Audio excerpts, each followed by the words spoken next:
la ley de Dios, llevando el mensaje de la palabra de Dios a todas las naciones desde Piuco y Barina, Carolina del Norte. Y el título de este mensaje es Un amigo de verdad. Un amigo de verdad. Quisiera que me acompañen ustedes a leer Primera de Samuel 18, del 1 al 4, así de corto. Capítulo 18, versículos del 1 al 4. Dice así en el nombre de nuestro Señor Jesús. Aconteció que cuando él hubo acabado de hablar con Saúl, el alma de Jonatán quedó ligada con la de David, y lo amó Jonatán a sí mismo. Y Saúl le tomó aquel día y no le dejó volver a casa de su padre.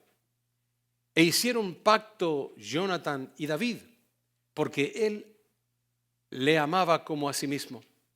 Y Jonatán se quitó el manto que llevaba y se lo dio a David, y su túnica, hasta su espada, su arco y su cinturón. Oremos. Padre mío, venimos ante tu presencia para darte gracias por la lectura de tu palabra. Aquí estamos para escuchar tu voz, en el nombre de Cristo Jesús. Amén. Pueden tomar sus asientos. Hermanos, lo que ustedes acaban de leer, juntamente conmigo, pareciera interesante. De repente, sin previo aviso, se comienza a leer. Entonces, después de que hubo acabado de hablar con Saúl, ni siquiera sabemos de quién se trata, dice que Jonatán quedó ligado a la vida de David. Pero no sabemos nosotros el trasfondo de todo esto. Por eso quiero hablarles un poquitito de lo que pasó. ¿Por qué la vida de Jonatán quedó ligada a la vida de David? Número uno, ¿quién es David? Lo sabemos, el rey David. Pero Jonatán, de nombre lo hemos escuchado. ¿Quién es Jonatán? ¿Qué características tenía Jonatán y por qué dice que quedó la vida de Jonatán, o el alma dice, ligada con David? Antes de decirle nada o explicarle todo esto, quiero aclarar un punto muy importante. Tan importante porque hay una ola errónea, equivocada, falsa, cualquiera que sea el sinónimo que usted quiera agregarle, en cuanto a Jonatán y a David. Se explica muchas veces de que Jonatán y David estaban enamorados hasta el punto de llegar a ser homosexuales. Eso es muy común. Se ha escuchado en muchas radios e incluso en escrituras que se han ofrecido en cuanto a el evento de que Jonatán y David eran homosexuales y por eso se amaban y el alma de ellos estaba ligada del uno al otro.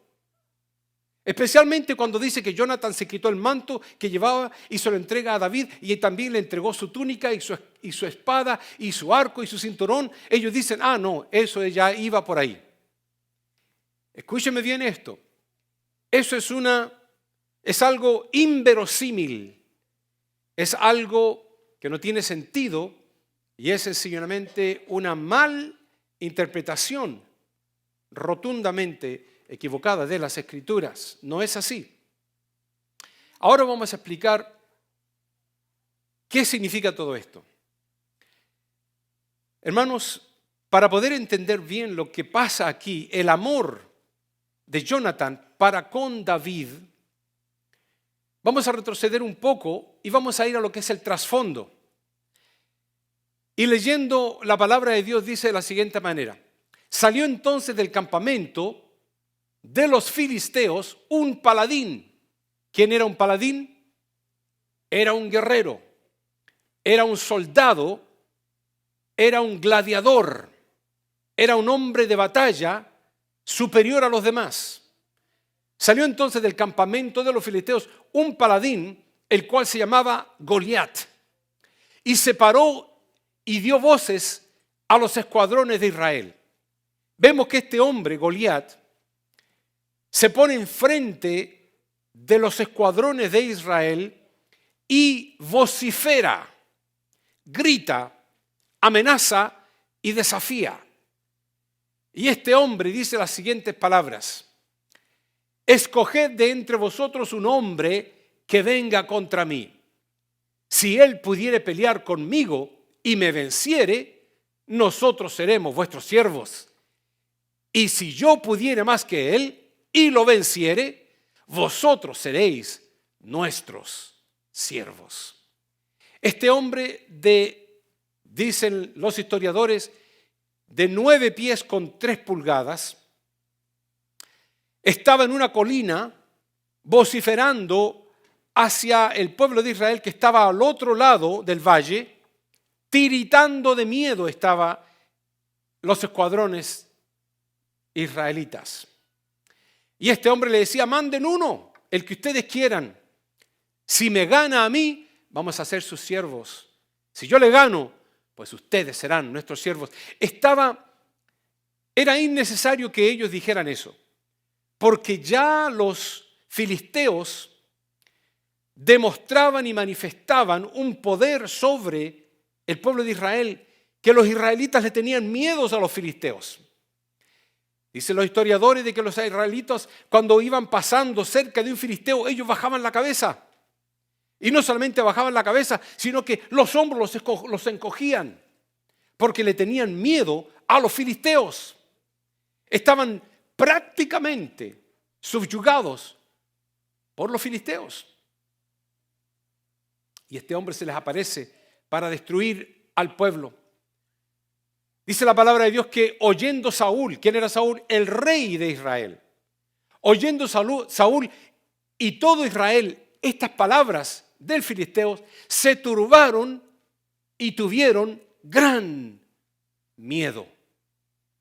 Imagínense, del rey hasta el más bajo tuvieron miedo y se turbaron por las palabras de aquel paladín. Entonces sale un muchacho, yo estoy cortando, o si no tendría que leer grandes pasajes y largos pasajes de 1 Samuel. Dice entonces la palabra de Dios que dijo David al filisteo: tú vienes a mí con espada y lanza y jabalina, mas yo vengo a ti en el nombre de Jehová de los ejércitos. La palabra de Dios dice de que, y metiendo David su mano en la bolsa, tomó de allí una piedra y la tiró con la honda e hirió al filisteo en la frente. Y la piedra quedó clavada en la frente y cayó sobre su rostro en tierra. Yo quiero que usted se imagine este hombre de 9 pies y más, que es lanzada una piedra de parte de David, y esa piedra cae entre ojo y ojo, y la piedra no solamente golpea, sino que queda metida en la frente de aquel hombre gigantesco, que tenía 6 dedos en cada mano y en cada pie. Era un fenómeno. Y dice que al caer, cae cara abajo al piso. La palabra del Señor continúa diciendo, dice: entonces corrió David y se puso sobre el filisteo, y tomando la espada de él y sacándola de su vaina, lo acabó de matar y le cortó con ella la cabeza. Este niño tenía 17 años aproximadamente. No era soldado de los escuadrones de Israel. Pero él dijo algo muy importante: tú vienes a mí con espada, jabalina, con escudo, pero yo vengo en el nombre de Jehová, Jehová de los ejércitos. La palabra del Señor continúa diciendo, y dice: y cuando David volvía de matar al filisteo, Abner, que era un siervo del rey, lo tomó y lo llevó donde Saúl, teniendo David la cabeza del filisteo en su mano. ¿Cuál fue la sorpresa de Saúl al ver un joven de 17 años con la cabeza anormalmente más grande que un ser humano, y el muchacho la llevaba agarrado de los cabellos como trofeo, y todo el pueblo de Israel gritando que Saúl había matado a miles y que David había matado a 10,000. Comenzó el pueblo a darse cuenta de que David era alguien especial y único. Y cuando David entonces va donde Saúl con la cabeza de Goliat, ahí estaba también Jonatán. Para poder entender quién es este Jonatán, ahí les puse un versículo que nos habla qué hizo Jonatán.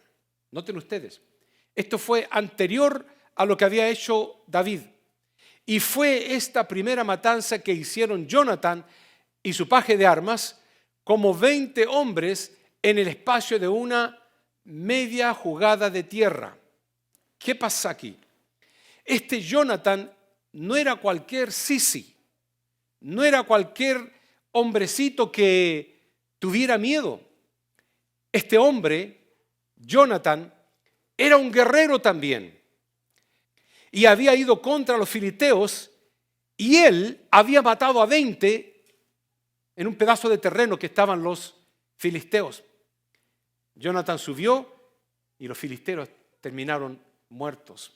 Este hombre, Jonatán, no era cualquier hombrecito. Era un príncipe. Era el hijo de Saúl. Era el heredero del trono de Israel. Ahora, aquí comienza entonces lo que quiero explicarles.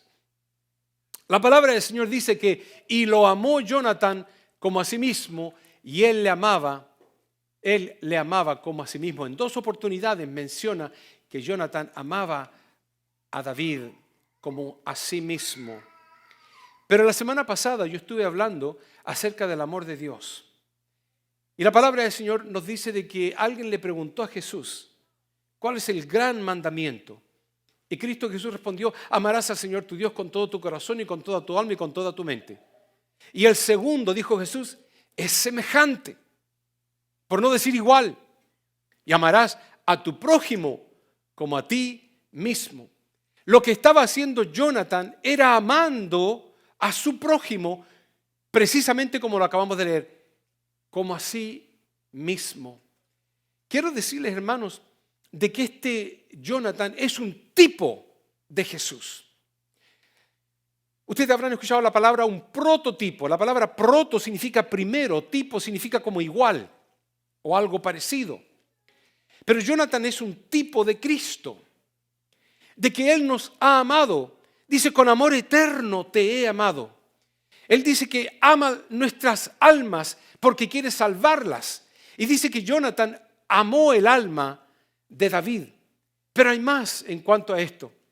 La palabra del Señor nos enseña, como dice ahí, e hicieron pacto.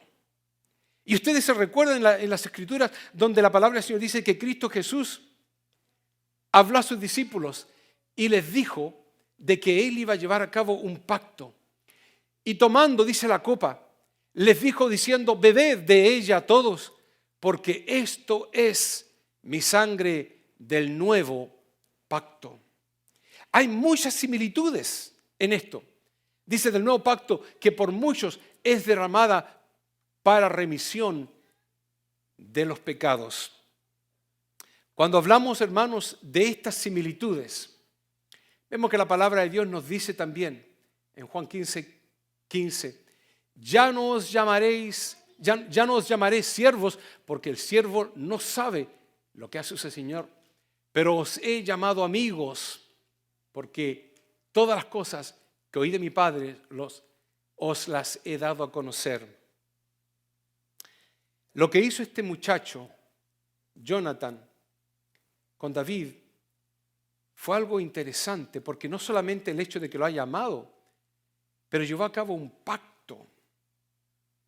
Y la palabra de Dios nos habla de este pacto, y cuando se llevaban a cabo los pactos, hermanos, eran cosas entre el hombre y Dios.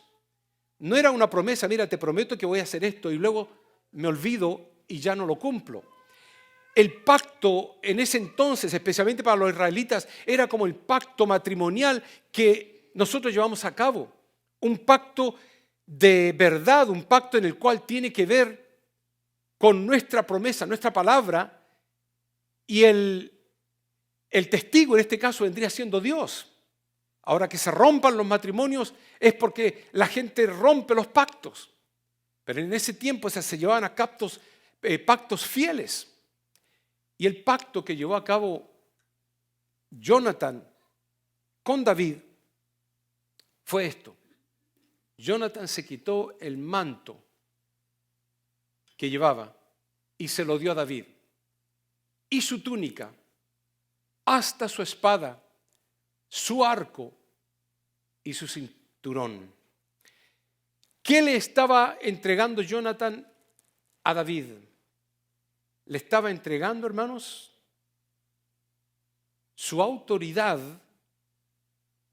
como heredero al trono. Le estaba entregando el manto de príncipe, la túnica, y le estaba entregando las armas, que incluso había un paje que le llevaba las armas a Jonathan, porque eran especiales, eran únicas, dedicadas al príncipe. Lo que hizo Jonathan fue haber entregado su posesión para entregárselas, en este caso, a David. No solamente sus posesiones, sino que su posición. La palabra de Dios dice: Cristo Jesús, el cual siendo en forma de Dios, no estimó el ser igual a Dios como cosa a que aferrarse, sino que se despojó a sí mismo, tomando forma de siervo, hecho semejante a los hombres, y estando en la condición de hombre, se humilló a sí mismo. A Cristo Jesús no le importó el haber sido Dios, en otras palabras.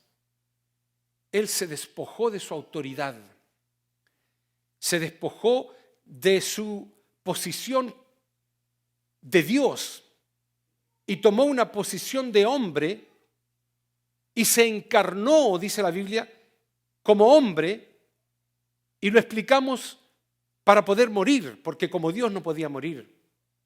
Para poder morir en la cruz, se convirtió en hombre. Y para poder pagar por nuestros pecados. Por eso que el versículo continúa diciendo, aunque yo no lo puse ahí, y estando en la condición de hombre, se humilló a sí mismo hasta la muerte, y no cualquier muerte de ataque al corazón o alguna muerte imprevisible, sino que una muerte de cruz. Él se dejó morir. Y cuando iba ya a entregar el alma, su espíritu, él dijo: consumado es. Él decidió el momento en que ya había sufrido lo suficiente como para haberse considerado que pagó el precio por lo que nosotros teníamos que sufrir, por lo que nosotros teníamos que haber pagado en la cruz. Noten lo que dice ahí. Dice: y por cuantos sois hijos, Dios envió a vuestros corazones el espíritu de su Hijo, el cual clama: Abba, Padre. Así que ya no eres esclavo, sino hijo, y si hijo también heredero de Dios por medio de Cristo. ¿Qué hizo Jesús cuando se despojó del cielo y de su autoridad como segunda persona de la Trinidad? Al despojarse, Él entregó, hermanos, de que nosotros podamos sentarnos al lado de Dios. Por eso que la palabra de Dios nos dice de que nos sentamos a la diestra de Dios en lugares celestiales. La promesa es de Dios y no es del hombre. Eso se va a llevar a cabo en el momento en que cerramos nuestros ojos. Somos herederos, tal y como Cristo lo es. Por eso que aquel hombre y aquella mujer que desprecia esta herencia tan grande por un pecado miserable en la tierra, o por un gusto en la tierra, o por un placer en la tierra, momentáneo, corto, que dure algunos años, o algunos días, algunas horas, o algunos minutos, está siendo, tal y como dice la Biblia, necio. Porque ha cambiado la heredad eterna del paraíso por un fuego eterno, que es el infierno. Lo que vemos que hizo Jonathan es un tipo de lo que hizo Jesús. Entregó el trono y se cumplió.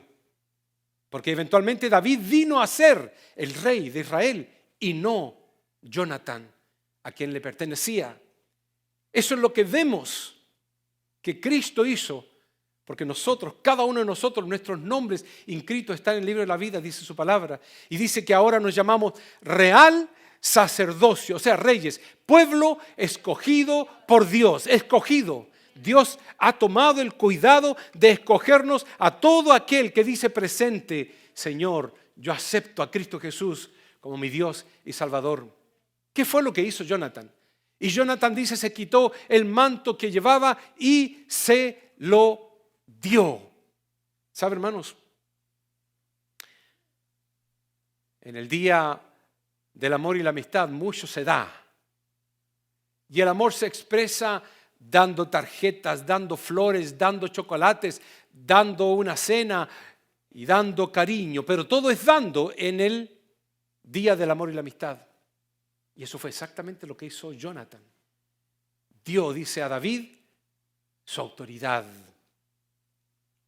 ¿De qué forma entonces Dios expresa su amor? Uno de los versículos que conocemos bien. Uno de los versículos más traducidos en todos los idiomas del mundo, si se quiere. Porque de tal manera amó Dios al mundo, ¿qué cosa?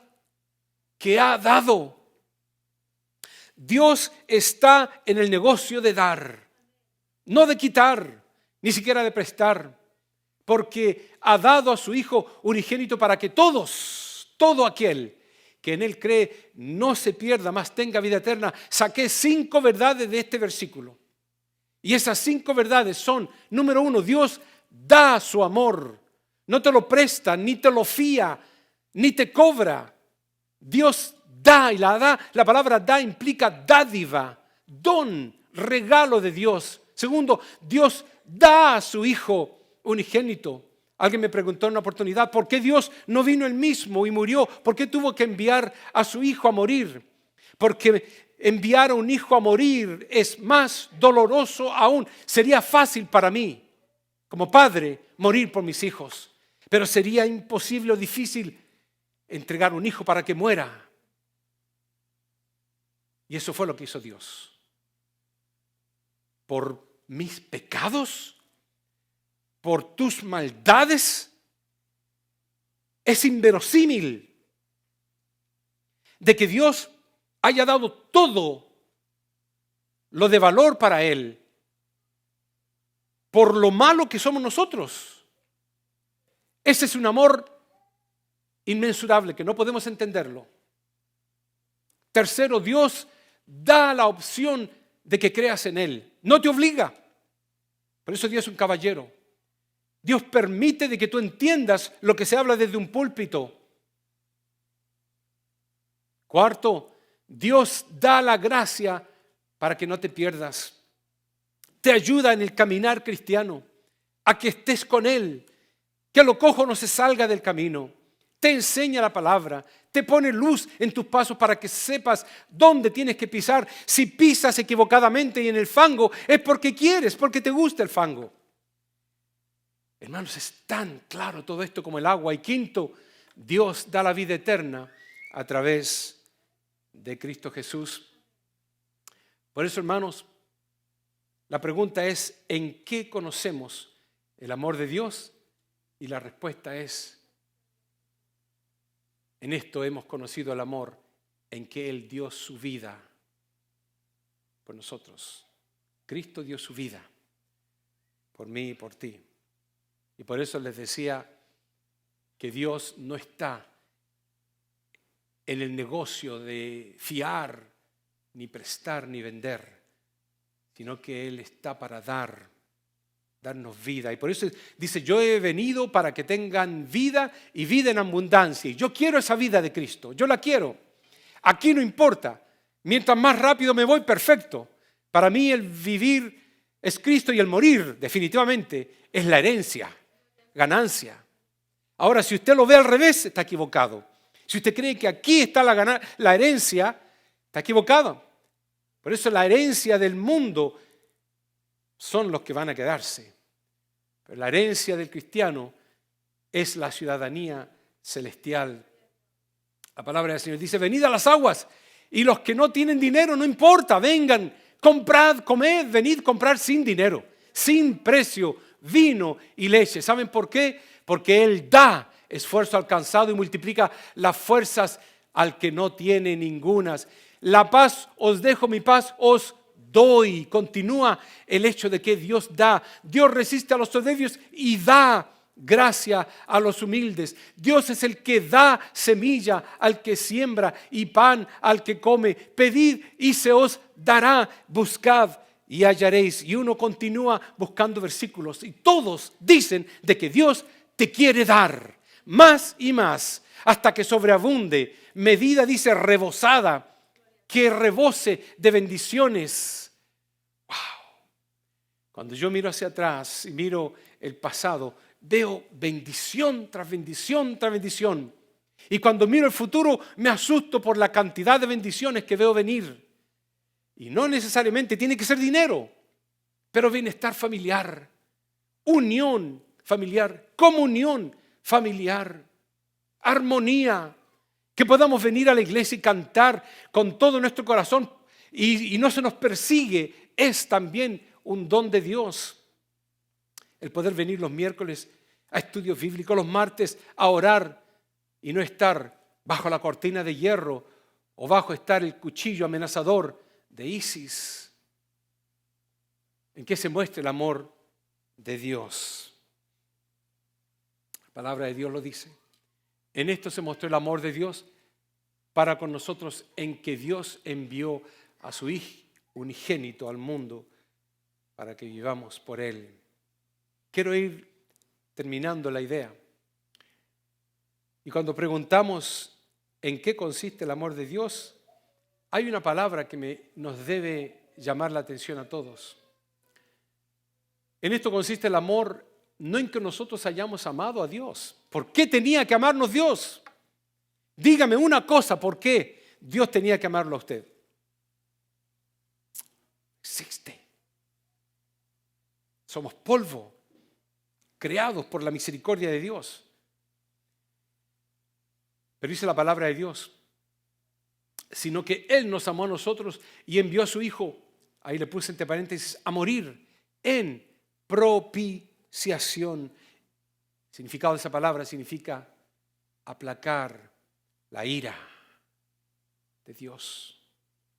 Todos íbamos a morir. Y estoy hablando de la segunda muerte, del infierno.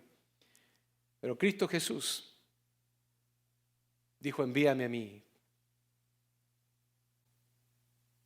Lo cual es un tipo también de Isaías, cuando Isaías dijo, envíame a mí. Cuando Dios preguntó, ¿a quién enviaré? Y la ira de Dios se aplacó cuando Cristo Jesús pagó mi deuda y tu deuda. Seguimos buscando versículos que digan que Dios se da. Por supuesto. Yo soy el buen pastor, dice Jesús. Y el buen pastor su vida da por las ovejas. Hermanos, el amor es una acción deliberada, pero el amor es una dádiva que se da. Y el amor de Dios se demostró claramente en la cruz.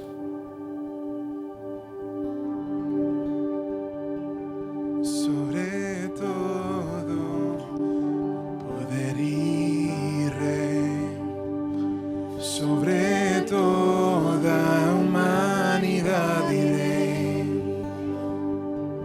sobre todo lo creado por tu mano, inventaste todo.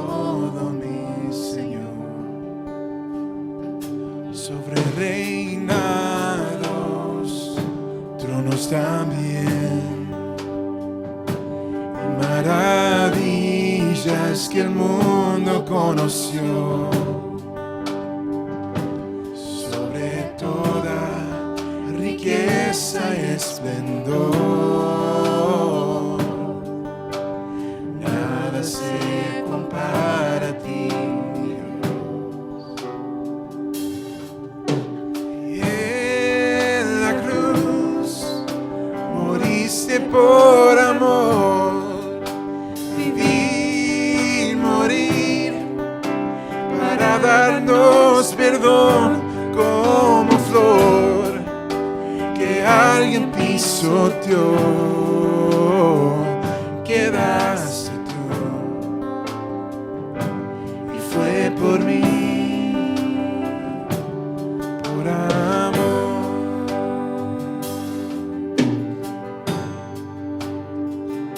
Sobre todo poder y rey, sobre toda humanidad y ley, sobre todo lo creado por tu mano, inventaste todo, mi Señor. Sobre reinados, tronos también, y maravillas que el mundo conoció, sobre toda riqueza y esplendor, nada se compara a ti, mi Dios. Y en la cruz moriste por amor, vivir, morir, para darnos perdón como flor que alguien pisoteó. Quedaste tú y fue por mí, por amor. Y en la cruz moriste por amor, vivir, morir, para darnos perdón como flor que alguien pisoteó. Quedaste tú y fue por mí, por amor. La ley de Dios, llevando el mensaje de la palabra de Dios a todas las naciones desde Fiuco y Varina, Carolina del Norte.